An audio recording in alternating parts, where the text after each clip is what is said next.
Hey, good evening, and thank you for joining us tonight on what has become your favorite show, your favorite health talk show, and this is your Dr. Sawh show, and you can ask all the questions you want. And tonight we're going to be having an amazing conversation. Well, I want to say amazing because these are the type of conversation that when you bring them to the fore, it lets you know what is happening to you inside of your bodies and what are some of the symptoms that you should be looking out for when you are if you're not feeling well. And tonight's conversation will continue in the vein like we did last week and the other weeks, where you can send in your questions, you can call in, the numbers are listed, you can call in live on air, and you can talk to Dr. Sawh. And before I continue, let me just say welcome again, Dr. Sawh. Oh, thank you. Yeah, how was your, as I usually ask, how was your last week? It was very good, thank you. And yours? Excellent. Mine was Yes. very good. So I know you're practicing here now. You've been Yes. seeing quite a few patients, right? Yes, indeed. Yeah. I'm at Woodlands Monday, Wednesday, and Friday. Yeah. How is the reception? Yeah, very nice, very good. I mean, I see all sort of patients from. Been away so long problems. now that you're back here in Guyana. Did you fit right back at home? Yes. I think, medical practice is, really, it's just, I've been in it for too long for it to cause a problem. I've been practicing for over 25 years. Yeah. So, the only thing is probably the technology doesn't support us as much as abroad. But we're getting there, and, managing at this point. Yeah. So, viewers, tonight we are dealing with a subject. We're talking about chest pains, and I myself have a few questions to ask Dr. Sawh. But I know you can send in your messages like you did last week. You can send it via WhatsApp, or you can call us, and you can send your messages right via Facebook also, where you're watching this show. So Dr. Sawh, we're talking about chest pains. And I've got a number of questions that I want to start off with this evening, talking about chest pains, because when people get chest pain, the first thing they will probably want to think that it's probably something related to the heart. And it's a scary thing to think that, it's scary. And sometimes people say the more they think about it, is more the thing is hurting. But apparently they're putting more stress on themselves by thinking that is the heart, and the chest starts to tighten up. And I was doing some research, and I saw that in the United States of America, every 40 seconds, someone has a heart attack. Someone has a heart attack every 40 seconds. And millions of those people who would have, millions of people who have experienced chest pains is not really related to cardiac arrest or a heart attack or heart disease or all of that. Right. So this evening, I myself want to ask you about. I want to start by asking you, what is the difference? What are some of the major differences between issues of the heart with cardiac arrest and all these things? Sure. What is cardiac or what is non-cardiac? Correct. Yeah. I mean, it's a very good question, and I think we can start on this point. I mean, you said they have so many heart attacks around the world every few seconds. And indeed, in our previous talk on heart generally, we talk about cardiovascular disease being the leading cause of death in the world. And indeed, so when we take cardiovascular disease, we talk about the heart and the vascular system, that's heart and blood vessel. So that would include stroke as well. But let us focus on heart, and then we will talk about chest pain, because lots of time I have friends and family will call and patients, and we all at any one point we will get chest pain for one reason or the other. Now, chest pain is a manifestation of heart disease, but it does not mean all chest pain equates to heart disease. And I think the intention of today's topic is to shed some light on chest pain. What are some of the possibilities, and when do we suspect this to be a heart attack so we can act urgently. So it's very important to recognize that, because like everything else, I told you, cancer, heart disease, if you pick things up early, there's a chance of successful treatment, but if it is delayed, it can take a toll on you generally. So let us look at cardiac causes of chest pain, and let us look at non-cardiac causes. So if we say, so first I will look at cardiac causes, because I tell you what, when patients have chest pain, at the back, as a doctor, my job generally, I always tell patient, I think of the worst case scenario, and once I've excluded that, then I would reassure you that, okay, this is not anything dangerous. I may not know the cause of it then and there, and you may need to have additional tests to give some clarity. But of course, the dangerous one, we want to know then and there. So let's look at cardiac cause of chest pain. So this is a heart. I think we have spoken about this before. And yeah, Robbie, you've got a photograph of that, right? Now, chest pain, as we describe it, is pain in the chest. And the chest is considered from the neck downwards up to the under the rib. Mm-hmm. So that's all your chest. And if you think of chest pain, what are the causes of pains generally? It could be anything in the chest. And the heart is just one of the things. So let us look at heart first, seeing that it is the most dangerous one and the scariest one, right? So I will talk briefly on chest pain as it relates to heart, and then I would talk about non-cardiac causes. Right, you happy with that? Yeah, absolutely. Right. So let us look at the heart, and if you look at the first picture up there, you see some blood vessels on the heart itself. Now, that's the heart muscle. So besides these big vessels that you see here, I put it here. So these big vessels, the heart pumps the blood out onto these big vessels and it flows around the body. But the heart itself has got its own blood supply, which are these vessels around onto the muscle. Now, when you have a blockage of these muscles, so first you can have a small blockage, but the blood is still flowing. When that is a partial blockage, we call it. So the blood is flowing, but if the heart is under stress, then it wouldn't have enough blood, because when the heart is under stress, there's an increased rate. And if the heart is needing more blood and there's a partial blockage, you'll get chest pain on exhaustion. And that is why we get chest pain on exhaustion, because exhaustion increases the heart rate. The heart needs more blood. The vessel is not blocked as yet. It is only partially blocked. You get angina. So that is described as angina, as chest pain on exhaustion. Now, that's a partial block. That's a partial block. Mm-hmm. So there are different types of angina. They have what we call stable angina, unstable. So stable angina is when you get it only when you exert yourself. So when you exercise, you get a pain. You rest, no pain. So that is called stable angina. So angina means there's a partial blockage going on. But there is blood, still enough blood to supply the muscles. But when the heart is under stress, it needs more blood, and there isn't adequate blood. Doc, before you go on, I want to ask something. When there is a partial blockage, and you said that's angina, what is it that causes the partial blockage? Is it fatty tissues? Is it protein? Right. So what it is, it's what we describe as plaque. And plaque is fatty tissue, made up of fatty tissue, and mostly cholesterol-laden plaque. Okay. So you have a partial blockage because the blood vessel, you have a vessel like that, the blood is flowing smoothly. As you get plaque formation, it builds up the fat on the lining of the vessel, and then you have a partial blockage. So yes, indeed. And that is why we are looking at cholesterol level, because high cholesterol level will give rise to increase of plaque formation in the vessel. Right. So yeah, I just wanted to that's good. But you were saying right. So when you have now a complete blockage, this is now going to cause heart attack. A complete blockage means the blood is shut down. What tends to happen? The blood meant to supply the muscles. If there's no blood going to the muscle will die. So the definition of a heart attack is blockage of the blood flow to the muscle with eventual muscle death. Wow. And the muscle dies. It doesn't recover. If the heart muscle dies, it dies for good. And that is why when part of that muscle dies, the strength of the heart is less, because if the heart has got a thick chunk of muscle, now you have all these vessels, they supply different parts of the heart. So if you have a complete blockage in one, that area that is supplied by that vessel is damaged, and when you get a heart attack, if that muscle is damaged, it can lead to heart failure.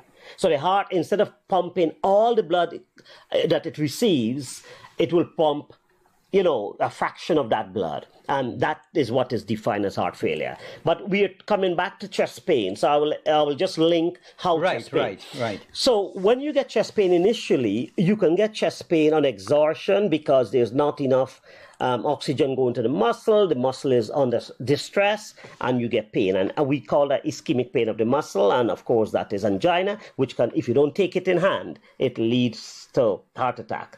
Now let us just describe what is a characteristic of the pain, because that will then tell you, we're talking chest pain, how do I know that this is a heart attack? Now, we can't be 100%, but there are some clues. The character of the pain can tell us a little. Right.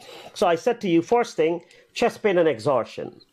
Chest pain and exhaustion mean there's plaque formation, you have angina. But you can just get a chest pain. So when that happens, if you're exercising, you get chest pain, comes on an exercise, relieved by rest, we know, hey, you should see a doctor. That's a signal of angina.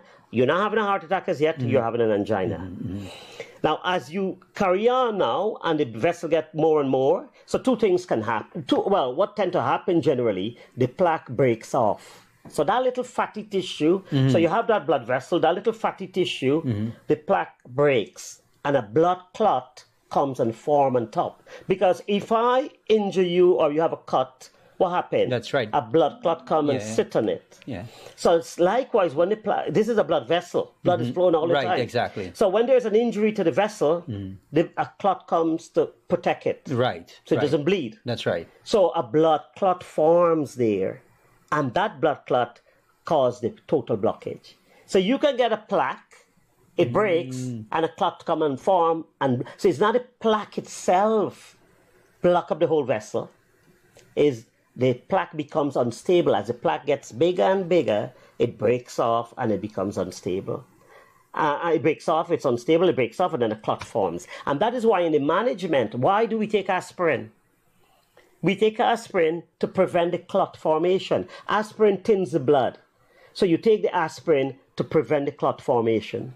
Okay. And that can save. Right, okay, now we're talking heart attack now. What do you get when you get a chest pain? What is the characteristics of the chest pain that will tell you this is a heart attack? So you'll get chest pain. So the pain is usually described as a pressing, a tightness, a squeezing of the chest. So like somebody sits on your chest. Patient will come and say, Doc, I feel a heaviness in the chest, as if somebody's sitting in my chest. So you have that sensation in the chest. And it could be anywhere in the chest. I mean, I will come back to some variant of heart attack. There are some people without pain and they will get heart attack, but I'll come to that. But let us look at a classical symptom of somebody. So if you have any of these features, you would say, hey, I need to call the ambulance now and see a doctor immediately. So you'll get chest pain. You'll sweat. You may have shortness of breath. The chest pain generally, besides being on the heart itself, it can radiate in the arm. So it radiates down the arm. It can radiate up the neck. It can radiate to the jaw or to the back. So that's your chest pain characteristic of the pain itself. Then it's associated with sweating. You may feel sick. You may even vomit. Your heart may beat faster, so you get palpitations and you get shortness of breath.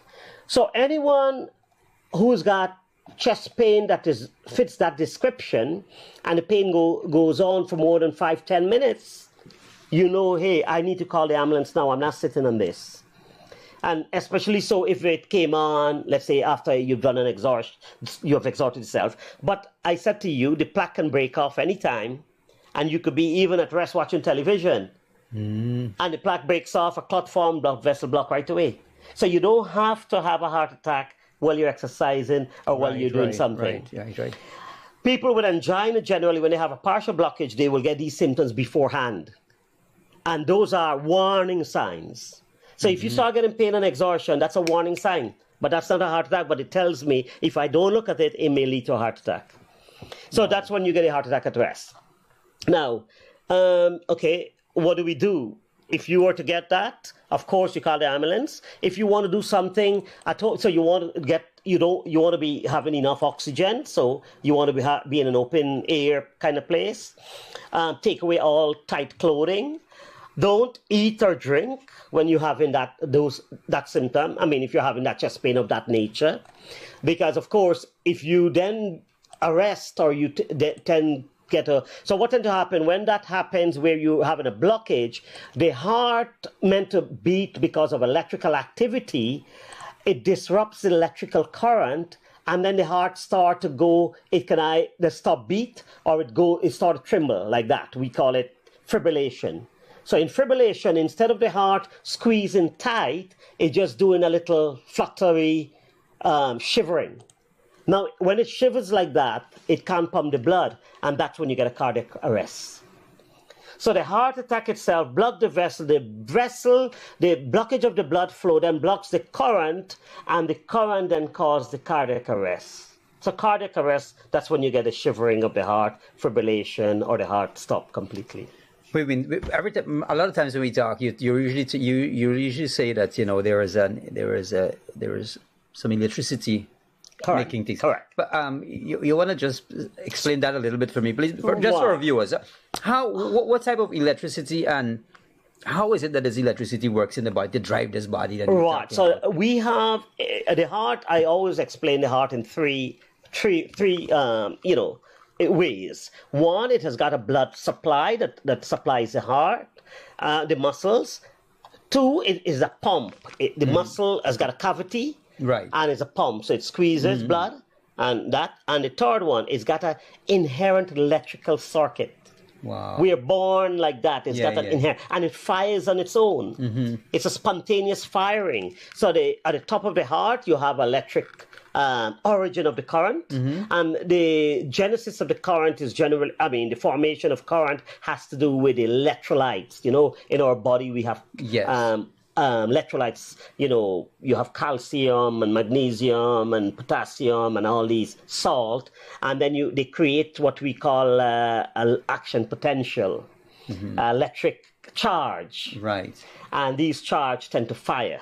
Mm-hmm. So when it fires at a point, spontaneous firing, that then it is transmitted by like a wiring system. So it has a special pathway it goes through. So the formation of the current is on the top, and then it spreads down to the muscle.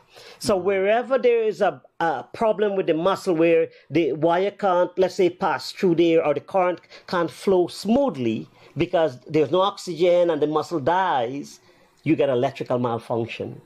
The human body is an amazing thing. Absolutely. And that is when you get the cardiac arrest or you go. So that's why when we talk about electrical, so people, we describe that as arrhythmias. Okay. Arrhythmias of the heart, people. And these are the patients who will come and say, Doc, I have palpitations. Right. My heart. Irregular beating and so on. Exactly. I feel like there's a thump in my heart, or it skips a beat, or it's beating too fast, or it's beating too slow. Yeah. So when you want to know, one of the things, when you look at the heart to see everything is okay, you must have a rate.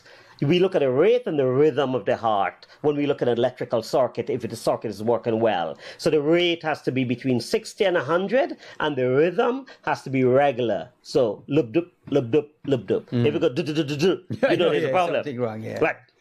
So, that describes chest pain in terms of as it relates to a heart attack. Right. So, chest pain, shortness of breath, let me repeat that. Chest pain, character is pressing chest pain, squeezing chest pain, tightness of chest, radiates down the arm, up the jaw, in the neck, associated with shortness of breath, palpitations, sweating, maybe nausea or vomiting. You say, hey, I'm having a heart attack.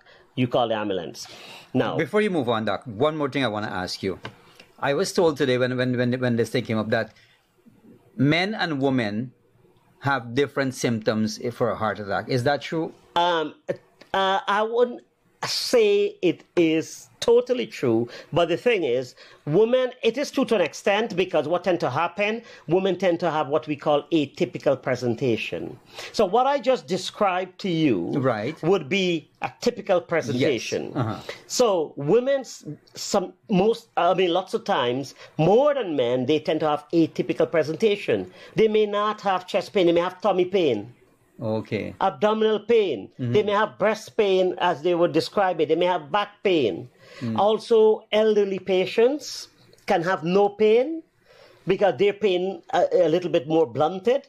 You can also have diabetic patients. They can have different presentation. I've got patients, lots of times I've seen patients with just abdominal pain, stomach pain, and it's a heart attack. Patients with shortness of breath alone, they can just have shortness of breath, and that's a sign of a heart attack. So it doesn't have to give you the classical, typical features. Right. But we know if you have those typical features, you're not going to waste time and sit on it. You'll call the ambulance. And I was going to say what to do. You ensure you have enough air and oxygen. You rest. Take away tight clothing. You don't eat or drink at that point, because if you go into cardiac arrest or if you unconscious, you can choke on the food and regurgitate. And if there's one thing you can do, you can take 300 milligram of aspirin. Aspirin, for that you normally use, you take 300 milligram. That would be because the aspirin, I said, will prevent the blood clot formation. So if you know that, okay, if you're convinced that, watch, I've got all the features that you have just described. You've got all the features of a heart attack. While I'm waiting in an ambulance, I can take 300 milligram. There's no harm in that. Would you advocate then for people to keep aspirin in their homes? Yes, I would say if you have those classical description. I'm not saying as soon as you get a chest pain, because let us talk about chest pain for other causes. That's right. Let's talk about that. Yeah. So I would just break it down a little more. So we look at common ones. The other common one would be, because when you look at the chest is made up of the outside muscles. Then you have your bone, the rib. Then you have your lungs, your heart, and your esophagus and your stomach along the bottom here. So any of those things will cause pain. But let us look at a common one. So we first talked about the most important one.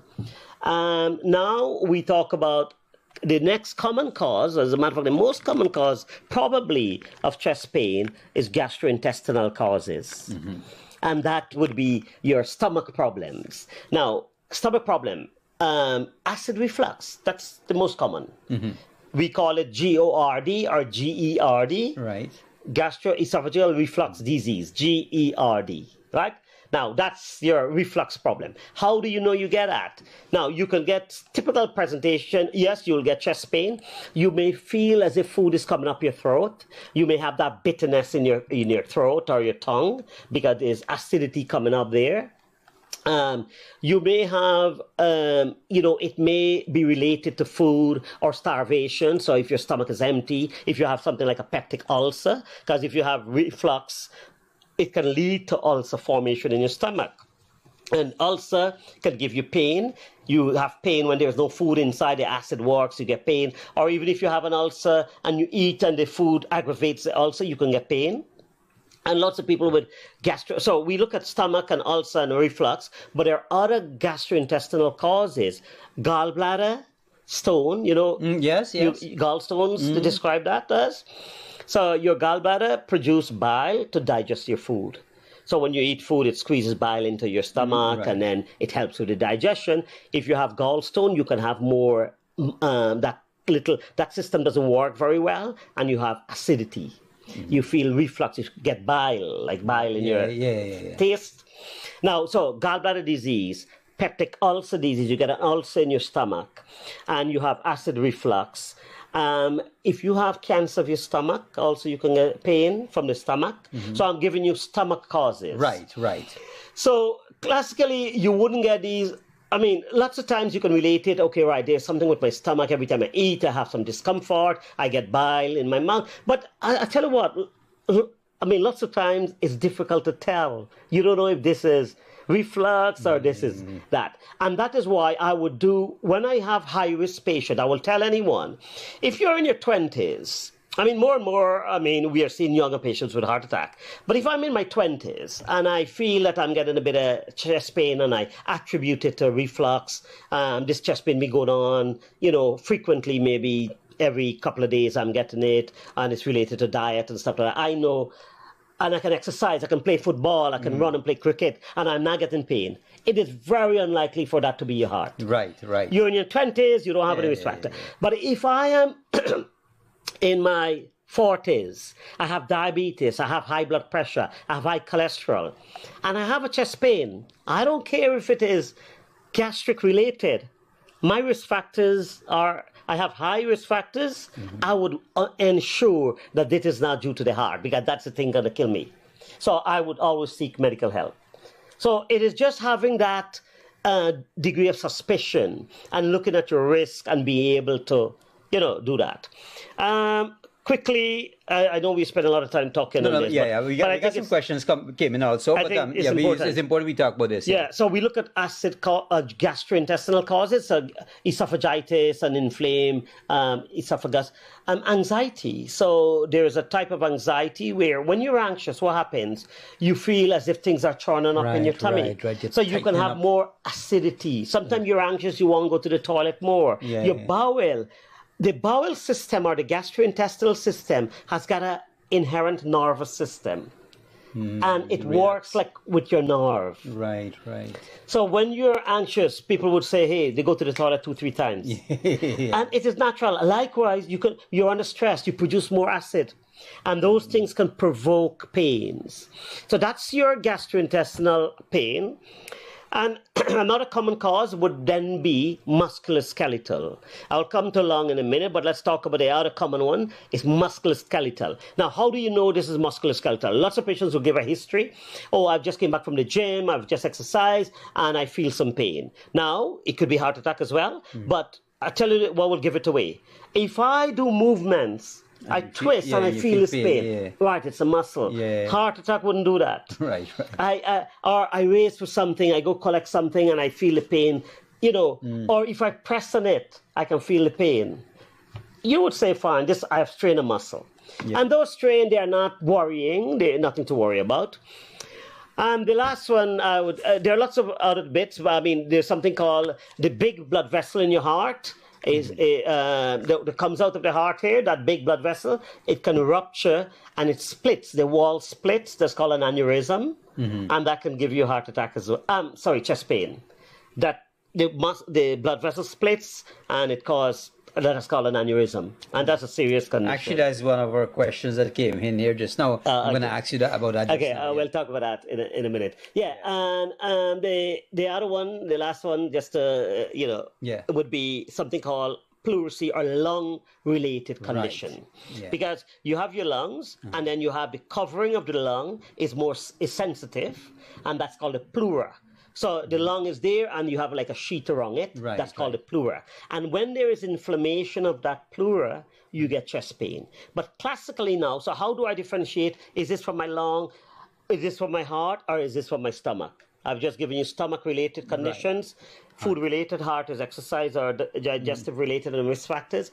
Now with lung, I would expect you would have some lung symptoms, so respiratory symptom. So you may have a cough. So I'm coughing. You may have fever. You have an infection. So you have fever, coughing. You can have noises, wheezing of the lung. So generally, infection, wheezing, cancer of the lung, you have fluid buildup, you can't breathe properly, you get fatigue, shortness of breath, all this attribute. And also when you breathe, the pleurisy thing, when you breathe in and out, and the cage move up and down, you move the lung up, in and out, you're breathing, you get an air, it moves the pleura, you tend to get pains with that. So that's, it's suggestive of this is lung related. Of course, there are lots of other causes, like even in the heart, you get like inflamed muscles of the heart, something called myocarditis. You have something called pericarditis. The sheath around the heart can be inflamed. All these inflammation also usually would be related with some what we call systemic symptoms, where you have fever, you're unwell generally. Right, so that is chest pain in summary. Yeah, well, I have some questions here for you tonight that came in. So let me get down to these questions. Emotional problems bring on some chest pains, and your heart is so tiny that it cannot bear the strain. So somebody said that. Is emotional? Definitely. Emotional pains. They are emotional pain that can give rise to heart attack and cardiac arrest. Remember, your body is hormone and stress hormone, and the nervous system controls our body organs in our body. and they have something called a broken heart syndrome. So Right, emotional problems can give rise. So definitely you have that as a, as a condition. So yeah, so it is something. Yeah. Dr. Sawh, what do you mean? What do they mean when they refer to your right side bundle and left side bundle in the heart? All right, good question. Again, I was trying to explain the electrical circuit. Right. So I said to you that the current forms in one part of the heart, and as the current, it has a circuit, a wiring diagram. Like how you have the blood vessel in that diagram, you see that blood vessel on the outside of the heart. It comes down like that. So inside of the heart, you have a wiring circuit that comes down like that. And it divided into right and left bundle. And they have different and branches. So it's like wiring a house. So on the electrical board, let's say your fuse box, the current coming down from your fuse box, and it branches to supply all the muscles. So you have right bundle, left bundle. And bundle branches. So that's what I mean. And if, for instance, there's a damage on one part of the muscle, as I explained, when you have a heart attack, the branch that supplies that part will be damaged. So you can get a block of that part of the bundle. All right. So somebody says, "Hi, doc. What exercise can people do for the heart?" All exercise helps the heart, generally. Aerobic, so we recommend when it comes to heart exercise of the heart. So there are two types of exercise. You have muscle building exercise where you do resistance training. So somebody want to build muscle, you do weight exercise to the heart exercise. And then you have what is called aerobic exercise. Right. You're exercising while you're breathing and you're taking in oxygen and you're breathing. So that's called aerobic exercise. And that's the one we do for the heart generally. But all exercise I will encourage, and I would say exercise. So when you look at what causes heart problem, you look at the risk factors, increases your risk. And what are the risk factors? Smoking, diabetes, high blood pressure, lack of exercise, obesity, genetics, family history, sedentary lifestyle. They're all. So, high cholesterol, all of that. So, yeah. So remember, viewers, you can send in your questions to us via Facebook, WhatsApp, or you can call in. Our numbers are listed there. You can call in. But I have another question here, Doc. It says, "Doc, please explain what is aneurysm. Is that related to the blockage of the heart?" And I know you were talking about that. But I know a lot of people get aneurysm in the brain. Right. So, no, it's not a blockage. It can lead to a blockage because, this is your blood vessel. So the blood vessel it's got layers. So you have, let's say, let me try to describe this. You have a pipe, a PVC pipe. The wall of the pipe is, let's say, 1/4 inch thick. All right? So you have a pipe. It's made up of a wall, and they have what is called a lumen. So the opening of the pipe is called a lumen, and the wall is the plastic. In between that plastic, in the vessel, so that's like a blood vessel, the plastic has got different layers. So when you have an aneurysm, I'm talking about aortic aneurysm. Right. That's a big vessel, but I'll come back and tell you what is an aneurysm generally. So the aortic aneurysm usually is the swelling, there's a weakness of the muscle, the wall of the vessel. There's a weakness to the wall. So, let me give you a simple explanation. You know when you have a bicycle tire or a tube or a balloon and you blow it and one part of the balloon... it bulges. That the wall is weak, that's an aneurysm. Okay. So that is your aneurysm. But what happened with aneurysm, aortic dissection, so aneurysm in the heart can lead to a dissection or it can burst. So you can split the vessel and you have a dissection, or the vessel bursts and you bleed to death. So that's a big vessel in the in the heart. So when we talk about you don't generally get... You can get aneurysm at any part of the heart.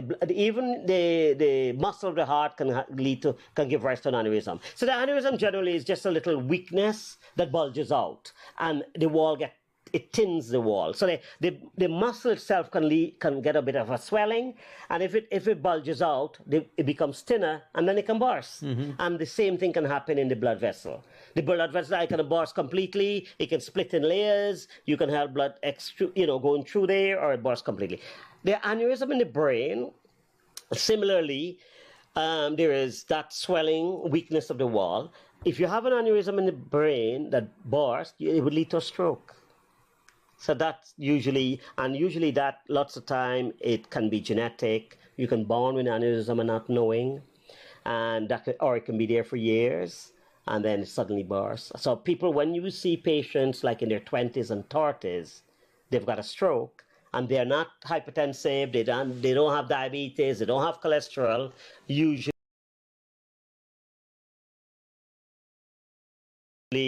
that's an aneurysm. I think one of the, I mean, don't quote me for this, but I think if this was in the news, Sharon Stone, one of the movie stars. Yes, I know her. I think she had a brain aneurysm, if I'm not. And she survived. Yes, yes. I know quite a few persons who had brain aneurysm here in Ghana, and unfortunately did not hear. Yeah, it's a difficult one because it calls for a lot of technical. It's a neurological condition where you have to go in. You can go in with a probe. You can clip the aneurysm. You can, you put probes inside the aneurysm and tie it off. So there are lots of procedures for that. Yeah. Next question here is, I had a heart attack and I'm having a stent in my left side arteries, but the pain in the hand pain me a lot. What is the meaning of that? The hand. What she means that our hand is painful. So when they put the stent, they would either go. So they're still apparently this person is still experiencing pain in the hand, although they have a stent. So it may or may not be related. If they have had a stent, if you have a stent and you're still having pain, what we need to establish, is this pain due to continuous blockage of the heart? If you have a stent, you mean you clear the blockage. So I don't expect you to get pain, but you can get a blocked stent. But in those patients, they will have pain as if when they were getting the problems before. And there are lots of tests we can do to establish if that pain is coming from the heart or not. So in this patient's case, I don't have the details, but if they want to call in, we can talk a little. Anonymously, I want to make this point, Akash, I didn't get to say that. I would say to patients that I tend to be anonymous when I discuss health conditions in public. So generally when we have patients, we wouldn't call their name. Right. And But also, I'm not. That's what I'm not. yeah, I know. I know, but I know sometimes you forget and you see somebody say goodnight and then you mention the name or something, and then if you ask a question. Yeah. And then if they call in, I want to assure them that we wouldn't get into details of their identity. So they're free to. Yeah. One of our regular viewers, and she insists that I ask her this question. Doc, what you call the beating of the heart when you meet your future husband? what heart condition is that? That's palpitations. Well, that's a type of anxiety related, and also anxiety can cause chest pain. That's a common cause of chest pain as well.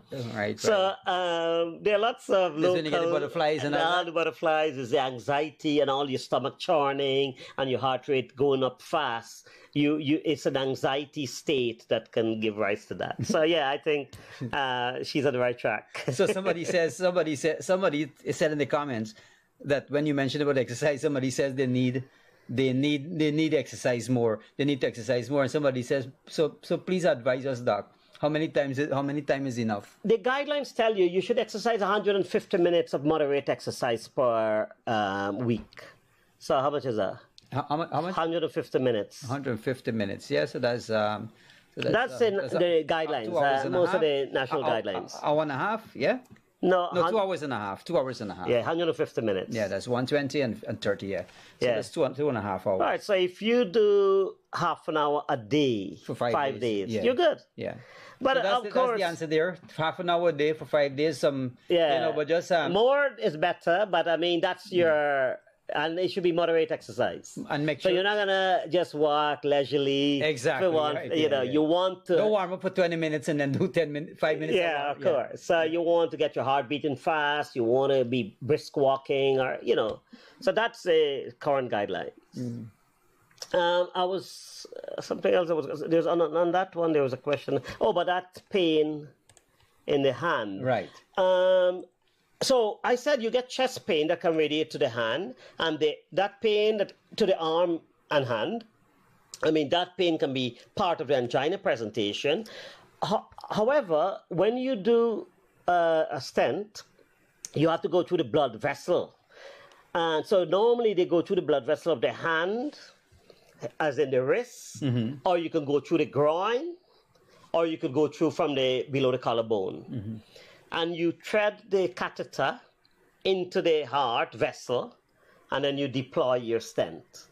So how the stent works is that you get that little that wire sort of, and on the wire itself you get that balloon, that stent is on it, and that is you thread that up from the blood vessel of the wrist or there that I said, and it goes into the area, and then you thread it in and you deploy it, and that's your stent. Now if she's having pain on her hand, as in you can have a bit of a complication after that, some trauma to the hand.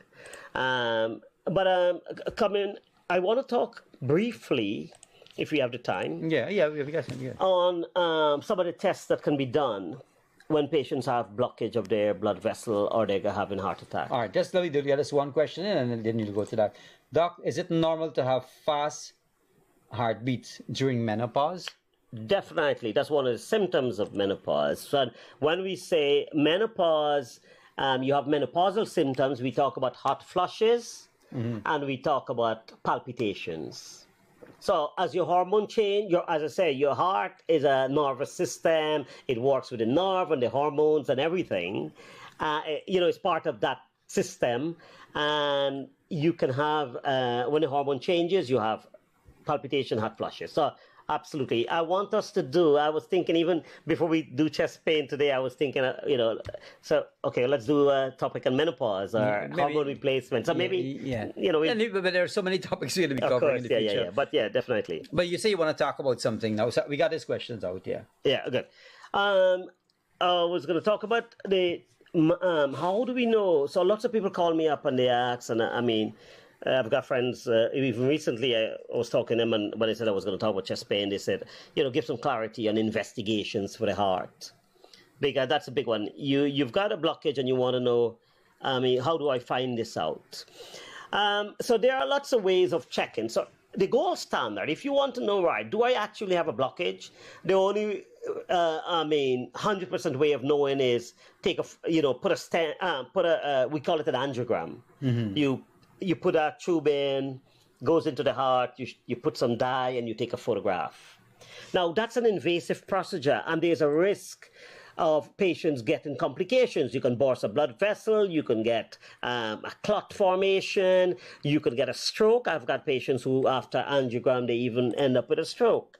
So you don't want to do that unless it is absolutely needed, unless it is indicated. So I always say to patient, if I know I'm fit and healthy and the risk of me having something is 1%, for instance, I'm not going to go and do a test that would put me at a risk. I would want to first do what we call a non-invasive test, a test that is without risk. And that's the intention, right? So what you can do, you can have now, for us to do screening, we do something called CT angiogram. So there are a couple. So I would say, just for clarity, there are two things to be clear on in the heart. So you have a blood vessel. You want to find out, one, if there's a blockage in the blood vessel. And two, you want to find out if this blockage is significant enough to cause a problem. Logically. Right.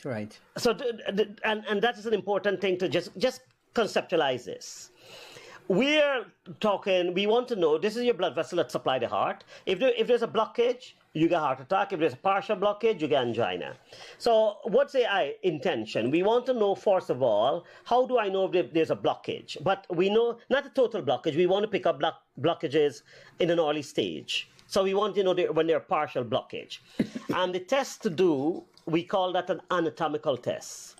And the anatomical test would be an invasive angiogram, or what we call a CT angiogram. So that's your two anatomical tests. And then there is what we call functional tests. A functional test is to see now, if there's a blockage, that is a partial blockage, is it actually causing less blood flow to the muscle? Or is this blockage there innocently not doing anything? And there are different ways of testing for that. We call that a functional test. And in that functional test, what we do, we stress the heart, and then we can do an echo, so that little scanning of the heart, but under stress. And that is called a stress echo. That's called a functional Physical test. stress. Yeah. So you could, normally when they're stressed, they give you a drug to increase the heart blood. Okay. And that drug, so you don't have to necessarily, you can stress, there are two ways of stressing the heart. You can exercise stress the heart, or you can drug stress the heart. Okay. And then you do the echo, so that's one way. The other way is to do something called a maybe scan or a myocardial perfusion scan. So you give a dye, like a dye into vein, and then you do a scan, and the dye go and light up the muscle of the heart. Yeah, so that's called a perfusion scan. And then you do a cardiac MRI. So there are three, as it is, there are three functional scans. So one would be your echo, stress echo, your perfusion scan, so myocardial perfusion scan, and an MRI perfusion. Now, the thing is, we used to do, we still doing exercise ECG. You heard of that? Right. Yeah, I've had that procedure before. Right. So the exercise ECG, because it is now very sensitive, we don't do it a lot nowadays. Because what we find is that it has low sensitivity. It doesn't pick up, and it gives you lots of false positive. Okay. So you ended up taking patients for angiogram without actually, because the test doesn't look too well. So in the modern world and with technology now, we're using less and less of that. If a patient were to come to me and I said, I'm worried that this may be a blockage, I would prefer them to have a CT angiogram if they want a non-invasive test. If I feel that they have high risk factors, diabetic, hypertension, high cholesterol, and they have symptoms that are suggestive of blockage, I go straight and recommend for them to do a angiogram plus or minus stent. That is, you go angiogram at the same time with intention. If there's a blockage, I stent it at the same time. So that's your little test. And of course, your standard ECG. Your standard ECG is okay. So if somebody, lots of time people go for health checks and they have a ECG and they have a blood test and they think that all is good. That doesn't cut it. That alone by itself is not, I suppose in patients who are asymptomatic and low risk factors, if you have a normal ECG, a normal echocardiogram, and a normal blood test, and you don't have any symptoms, the likelihood of a heart disease is minimal. Okay. But if you have high risk factors and you have a normal ECG, that does not. So if I am 50 years of age and I have high blood pressure, diabetes, high cholesterol, and my ECG is normal, and I'm getting chest pain atypical, right? I don't know. Right, yeah. On and off, I don't know what's at a chest pain. And I come to see the doctor. I would not say, right, you're fine. I would want to do some sort of imaging for you. That is, I would then, my first test that would come to mind would probably say, if the pain is atypical, that is a classic of the heart, I would give you a CT angiogram. If the pain is classic of the heart, I'll say you go straight for an angio. So that's the kind of recommendation I will give in patients, We have a question here. Doc, what causes pain and stiffness in the foot muscle? Now, I'll tell you, when people refer to foot muscle here in Guyana, it's basically the calf muscle. Calf muscle, you're right. You're right, yeah. So, pain and stiffness could be, usually, I would say, overuse or underuse, right? Let's look at it in a very simplistic way. But if it is overused, it can be overused because the muscle is fatigued, you get pain and stiffness. Or if you're not using it and then you suddenly go and use it, you get pain and stiffness. But if we look at other causes, there are tons of other causes. Pain tells me either the blood flow or the nerve. So if there's lack of blood flow to that area, you get, there's something called, that's an important one actually, in cardiovascular disease. How you have angina of the heart, where there's less blood, when you exercise there's pain, you can get angina of the muscle of the foot. Calf muscle, that is, right. Not the foot, the leg. Yeah. And so every time you exercise, you walk, it pains. You stop, you rest, it goes away. You walk again. That is classic of blockage of the blood vessel in the muscle. We call the intermittent claudication. And that's a sign that you have a blockage. If you get an intermittent claudication, I would also check your heart because they are linked together. What are the dangers of having that condition? That condition tells me that you have high risk factors for a heart attack or stroke. Okay. Total, because if you're peripheral, that is called peripheral vascular disease, PVD. So peripheral vascular, you have your central blood flow, and then you have peripheral blood. Peripheral mean the outer areas. And if you start having blockage there, it won't miss your heart and your brain. So you got to start taking heed of that. Hey, am I having a blockage because my cholesterol is high, I have diabetes, I have high blood pressure, because all of the damage to the blood vessel. Now, I mean, of course, as I said to you, my job is to rule out, think the worst case, Right. and rule that out. But of course, it could be, as I say, simple thing. Somebody's trained himself. And nerve problems, so patients with diabetes or even any nerve injury can give you pain. Sciatica, if you get sciatica, you get pain along the muscles. And foot, it goes all the way. So a nerve issue generally, but that's in the summary. You have to have some context of that in terms of what age, what other condition they've got, and But these are the things we look for. Let me go back to the same foot, the same blockage in the foot, in the calf muscle. Okay, you explained earlier that when the plaque moves, then the blood clot forms, and that blocks the artery. That's in the heart. In the heart. Yeah. It doesn't happen in not in that sequence generally. Okay. No. Not in the foot. No, it can happen. I mean, logically, any blood vessel you can have a plaque breakage and thing, but the vessels in the foot are larger, so I wouldn't expect you to have a big vessel, clot formation so big, or if you can have big clot formation in the foot like DVT, deep vein thrombosis. What I'm talking about here is an artery. Yes. So your body has got veins and arteries. You can have even that question, pains in the calf. If somebody has got pain in the calf muscle with swelling, they should see the doctor as a matter of urgency, because you can have a blood clot that blocks the vessel. The vein is called deep vein, DVT, and that can move to the heart and it goes to the lung. I mean, that's another cause of chest pain, where you throw a blood clot to the lungs. Right. It's called pulmonary embolism, and that can be fatal. That can kill you, generally. So, amlodipine and BP medication can cause swelling in the feet too, correct. So I would expect, let me just clear that up in patients. So one of the side effects of blood pressure tablet, especially one, that's a group called calcium channel blocker, which classically is amlodipine, and nifedipine also, or felodipine, they're of the same family. What it does, it causes dilatation. The blood vessel dilates, that means it expands, and it can cause swelling of the leg. However, I will expect you to have bilateral swelling, that is swelling on both sides.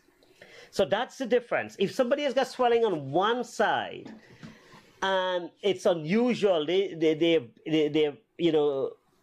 wake up with the swelling suddenly with pain, you want to rule out a blood clot. But let's say you started this blood pressure tablet and you notice swelling on both sides, then of course I would want to, yes, I would say it's likely that it's due to that. Okay. Oh, we almost done? Well, we were coming up. We have about 5 minutes more to go. Here, we're really enjoying this conversation tonight. Again, viewers, thank you so much for sending in your questions. So I'm having a foot problem. This person is saying, I'm having a foot problem. Doctor, I would like to visit your clinic. Where is it located? I told you. So Doc is located at the Woodlands Hospital. You're on Monday, Wednesdays, and Fridays from 10. Right, from 10 a.m. So you think somebody can just come and request to see you? Yes, but usually I work with appointments, but of course I see walk-in as well. Okay. But it's good to book if they can. All right, so they can call into the Woodlands Hospital and book. Right. All right, so save that. So the other patients said, drinking plenty water, lots of citrus fruit, drinking 5 milligrams, and even that caused my feet to swell. So if this patient is having swelling due to amlodipine, 5 milligram, I mean, that's half the dose. The maximum dose of amlodipine is 10 milligram. If you're using the patient is asking the question that if they're taking 5 milligram amlodipine and they're still having leg swelling. Yes, it is possible. Two options, I would say. Once I've excluded, if I'm convinced that it is due to the tablet, but first of all, heart failure can give you leg swelling, so I will bilateral, that is leg swelling on both sides. So I want to ensure that it is not from heart failure, that is a heart is weak. So most patients, before I go on to say this is 100% the tablet is causing it, I would ensure that it's not coming from the heart. And you can just do an echocardiogram, that's a scan of the heart to ensure that. But if I then say, fine, this is coming from the tablet, we can switch the tablet to a different, same class of drug, but a different one that gets less side effect of leg swelling, one called darcanadipine, I tend to use. And some patients, they get less swelling from that. But if they've used all in that family and they're having leg swelling, then I would switch them to another tablet. There is one condition I tell patients, blood pressure, they've got loads of tablets. So if you have side effects of one, don't say, right, I can't, your blood pressure can still be controlled because we have lots of alternatives. So that is just drug of one group. In our previous talks, we looked at blood pressure tablet and how you manage blood pressure. We talk about different classes of drugs. So yeah, I would say to that patient, there are lots of things. They should have a chat with their doctor and see if they can change the tablet once they've excluded other causes. When we started this program, you started by talking about the or cardiovascular issues, right? Yeah. And what are the symptoms and with chest pain and so on. So should somebody experience those pains, what do you say to them? Immediately go to get to a doctor? If those pains that I explain to say that you're getting a heart attack, the classical ones. Yeah. You need to go to an emergency room. Not even the outpatient doctor. You go into the emergency room.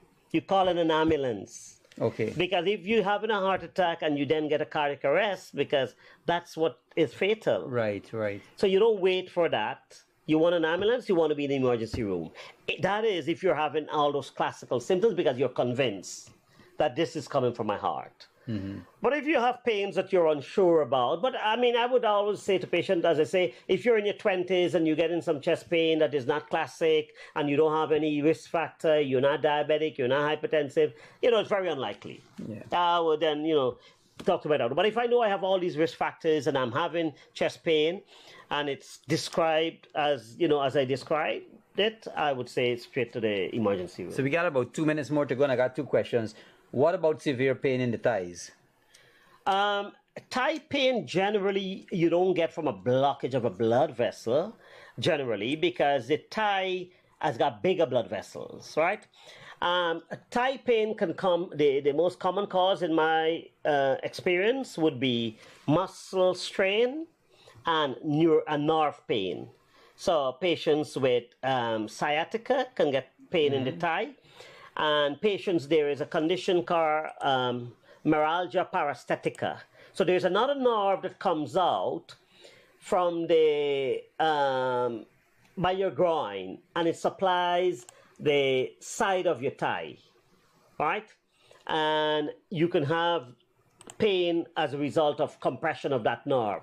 So that nerve you press on that nerve, it can cause pain. So patients tend to get classical pain on the side there. I mean, I would want at some point, if we can Google photographs. Yes. And is that permitted at some point? We can probably, because if I want to explain something. No, we'll hook it up from the next program. We're going to hook up. Yeah, because if I explain neuralgia paresthetica. You want to bring it up, You'll bring it up, you'll see what I'm saying. Yeah, a photograph of it, and patients tend to get a better understanding. So a patient sent this video in just and asked what could be causing this. So this patient looked like they've got a type of eczema, aesthetic eczema. So it looks like crazy paving on the leg. So this looks like a dermatitis with some hyper and hypopigmented areas. I would say probably a type of eczema-related condition, but I need to get a better history. But it looks like Yeah. eczema. So I would probably want them to use some topical steroid with some moisturizer initially to see how they respond. If they have other, like widespread skin condition, then we look for other conditions of the skin. But looking Right. at that photograph. Yeah. So viewers, somebody just sent in a video actually of a condition. When you do this, when you send anything into us, we're not gonna be we're not gonna say who it's coming from. We're not gonna But put we're happy anything. to have photographs. it's Right, fine. right. But what I'm saying, we will encourage you to send in photographs, send in videos if you want to. We will talk about what we see here, but we are not gonna we're gonna ensure that we keep it Confidential.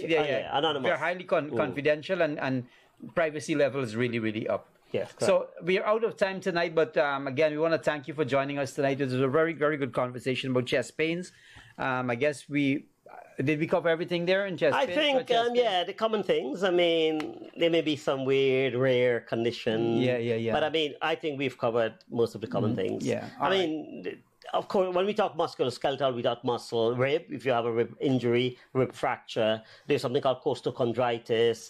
Yeah. But I mean, I'm looking at the important things and the common things. And you, the viewers, also you can send in your messages in the comments.